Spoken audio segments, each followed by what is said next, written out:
Hey everybody, Jordan here with Hot Bike, and we're here with the man, the myth, the legend, Ruben Xaus, and we're at Motor Bike Expo in Verona, Italy. Ruben recently signed on to join the bagger racing phenomenon that's going on in the US, and he's not only going to be doing the King of the Baggers series, he's also going to be doing the whole Bagger Racing League series, and I think you said 21 races this year. Talk about your experience getting into the bagger racing. Well, I want to say hi to everybody that some of you don't know me. I mean, Ruben Xaus racing in MotoGP and Superbikes the last 25 years with your American colleagues as Nicky Hayden. We raced together MotoGP and Superbikes, and Ben Bostrom, Matt Mladin, Aaron Yates, Josh Heiss. I've got Michael Duhamel. I've got a big remembers from racing in USA, also with the Superbikes in Laguna Seca, in Miller Park, in Austin. So, yeah, I'm on the series. It came out because I did some PR things with Harley in Europe last few years. We wanted to do some more things on PR stuff in Europe, and suddenly came out that for so many reasons I got it still in shape, and my riding speed was there. And nothing. I spoke to Ben Bostrom, and then he recommended me to talk to Luke Letterman, CEO and president of Feuling Parts. And after myself going into events last summer as Pittsburgh, and also I've seen a test in Road America of a Harley official, and I've seen a settlement, I've seen Bud & Heinz warehouse and things. I understood that for my way of thinking, the European mentality, and coming from road racing, that my best way was just to have a joint venture situation with someone that was less expertise on set up motorbikes on terms of chassis, which I could be more open and flexible. And it's what happened. We joined the situation with Feuling Parts. They do really focus on terms of engine, which they are really good for performing. And I just managed, with my experience and my contacts in Europe, all the other parts which are the setup of the bike, which is totally different of what we've seen today. Yeah, so you obviously have a lot of experience in racing very fast, very light motorcycles that have no budget whatsoever. Talk about jumping on a very heavy bagger racing motorcycle and what the differences are and similarities between the two styles of bikes. Well, at the end, we need to say to people, okay, a motorbike is a motorbike. And a motorbike has two wheels, one engine and one dimension. And that's the most important to understand always, okay? Because if we get out of that mentality, then sometimes we try to make a car on a motorbike, which is not working, A motorbike is a motorbike, it always will be. My experience on terms of rideability and riding motorbike is where to gain the speed and the safety situations on that situation, which is the motorbike. And at the end, it's true what you said. The weight of the bikes are road, and that one is totally huge difference. But it's huge difference on a really low moments or RPMs or low speed. Okay, it's when you really feel that weight. But when you have a high speed situation, it's a mathematic. When you're going at 140 miles per hour with that bike and 600 pounds, you have one speed and one weight to stop, okay? And you need a mechanism and a setup that allows you to do that. Yeah. Because when you race a MotoGP and you have like 200 miles per hour and you have a 160 kilos, at the end, at 300 miles per hour, and that one at 200 miles per hour, and that one at 140, the need of stopping is the same one, at the end. So this is not really changing, okay? When it really changes is in a slow motion situation when everything is loose and you need to just curb, you need to change direction, or you need to really do a maneuver physically. That is when you really need to have a good setup that the bike allows you to just work and play with it, And it's what I'm working on it. Very cool. So you had a chance to race one of these at Willow Springs last year for the last race of the Bagger Racing League season. Talk about the bike that you raced there versus the bike you're going to be racing in 2024. How is it different? How is it better?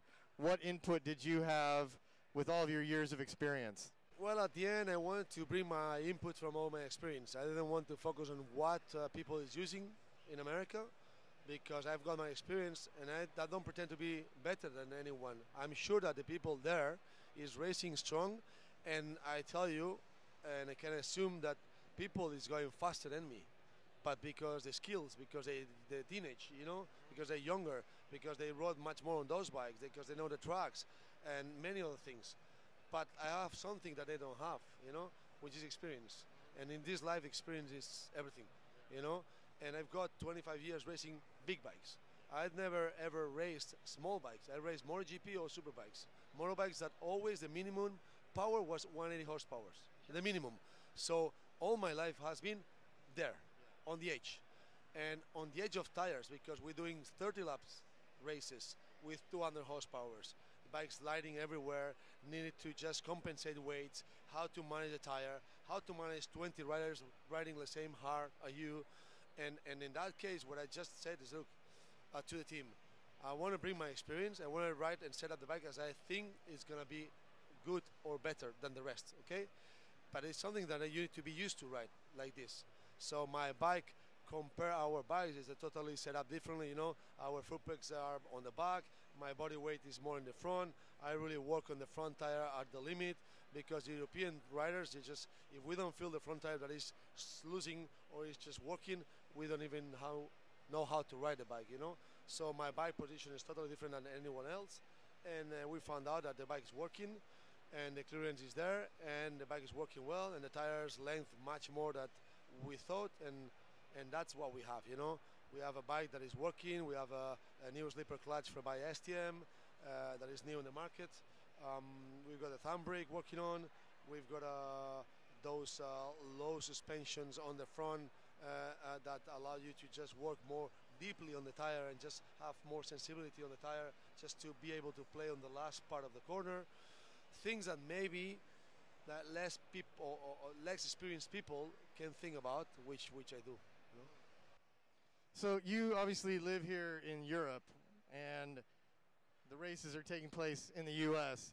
How often will you come back? Will you stay in the U.S. for the year? Will you bounce back and forth? Talk about your travel schedule. Well, I'm Andorran, I'm living in Andorra, Principality of Andorra, since 25 years. I'm citizen there in Andorra. I've got different jobs, as a businessman.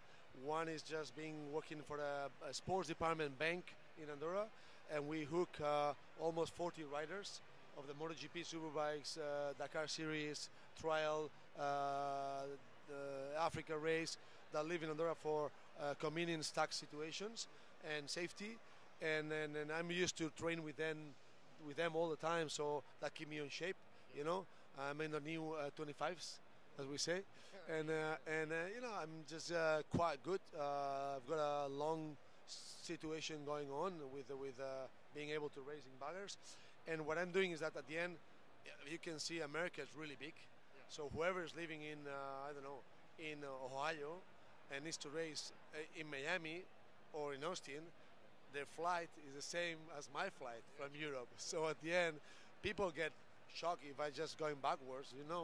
What I'm going to do is clear. I've been in America the last 5 months or 6 months. I've been 5 times there already. So for me, and I'm going to be next Tuesday. I'm going to 1 week. For me, going 1 week back and forth for me is no problem. Jet lag, I don't suffer it, not anymore. And at the end, my goal is just every month and a half, when there is an event, be there at least 10 days before and 10 days after. Just to be working. I want to do track days. I want to do trainings. I want to develop the bike. I want to improve the bike. I want to do the bike better. My mentality is coming from MotoGP, so I think really in front. When I joined the team for the first time in September, I said to look, we need to do the bike now. Yeah, it's 6 months to start the first race. Yes, yeah, but you in America, when you start a race in March, you prepare the bikes in February. For us in Europe, we always work 12 months ahead. Like the Formula One, always ahead, because you can understand if something happens, you have 12 months to just build up the situation. And that's what happened to us. We test the bike 3-4 times already. We've got quite a good mileage on it, and then that allowed us to test different swing arms, different positions, different length of the bike, different handlebars, different pumps, thumb brakes, clutches. We test a bunch of stuff and allowed us just to be more ready for the series, no? So since the start of bagger racing in kind of the 2020, during the pandemic, to kick things off, and it's gained a lot of momentum through the last few years, do you ever see it catching on here in Europe or even outside of Europe and beyond? And if so, are there any potential ex-MotoGP, World Superbike racers that might be interested in the sport? Listen, it's a good question you're doing because that's going to happen, okay? Lately, the races were coming more and more and more here with through YouTube or something, which is nice and good. But as I said before to you out of the micro, Europe and America is a connection that is far because of schedule. You know, when you're sleeping there, we are awake here. When we are sleeping here, they're awake there. So that makes the things very more slow. You know, as a turtle. You know, and I think that not because me, but my incoming, not because Ruben Xaus, European. Okay, let's put one European racer, not Ruben Xaus, whoever. My incoming in that case there, that I'm going to be on both sides, and almost all my bike is European because my partner sponsor are Brembo, Holdings, STM Clutch, Zar, and now with exhaust. I've got Dymac wheels from England. You know, fairings are Italian guy. Dashboards are AM from Italy. Domino, Ride-by-Wire, Italy. All these are my partners for many, many years, all European. So my bike is really European. So those guys that are helping me, they're gonna be back related because I'm gonna build back here in Europe one bike, and I want to do promotions for them just to be grateful and thankful on what are they helping to me. So that's gonna be good because I'm gonna promote myself, the baggers here in Europe, with a proper bagger. We've seen baggers around us here in Verona, nice, good-looking bikes, but those bikes are not performing just to race in our racetracks, really, you know. And the bike I'm gonna have here is gonna be like this. I'm working already with the biggest company in Europe of track days. Because many tracks in Europe, they don't allow to ride with baggers or Harleys into the track because the oil systems, because they're not covered, because many reasons. So we are already working on having special track days into those track days for baggers or for Harleys, led by me, so the tracks and organizers are happy with. So that's gonna bring things up here, okay? And myself, that I'm gonna promote that a lot here, that will help also to just increase, you know, that turbo. And here already the people ask me, why don't we do a trophy? Why don't we do a trophy with you here? Because you're here, you're gonna be here, at least you can lead that, you know? So I think people, thanks to my presence in America and in Europe with that, will jump on board, and I'm kind of the unicorn that is just helping just to make a real what people was or had in their mind, you know? Yeah. And that's good. I mean, I'm happy with, you know? Yeah. Awesome. Anything else you'd like to add or anyone you want to thank? I think people, as you said, people from Europe wants to join the series now that I'm going there because it's making a lot of noise. Yeah. But in Europe, mentality is that if they don't do it with time and perfect, they wait one more year. So I think that's why I don't think any more European. Yeah, maybe for single rounds, but a real all over the year series of any European guys, because the mentality of a real racer in Europe is I prepare myself for one season and mentally in advantage. It's October, November. If October, November they don't know what they do next year, they just wait one more year. So that's why maybe European people will join 2025 the series, because they never, or we never do like what you asked me, you know, how many races are you gonna do? No, man, I'm gonna do all the races, you know. We're gonna do baggers and king of baggers. At the end, I calculate more or less about 20 rounds this year, and that's gonna be good because that's gonna make a lot of promotion for that. And plus the race that we normally will race in Austin together, the MotoGP, which that also gonna make a lot of noise because all my partners and friends and all mechanics said to me, Ruben, I want to come and help you on that race. I want to be there with you. Yeah. So I think we're going to have a lot of excitement and following on that event, even from the internal part of series of MotoGP, because they're my friends since 25 years ago. And that's good because that will help us to promote more and more. You know, networking is what it makes everything going up, and hopefully we can do those things better. I mean, I'm not pretending to be the one. I just want to pretend to be part of this. You know, and I think I can do a good job and good results. I've got the skin, the skills, and the experience, and I think Feuling is doing a good job. Everything and everybody on board is good. So let's see what's happening.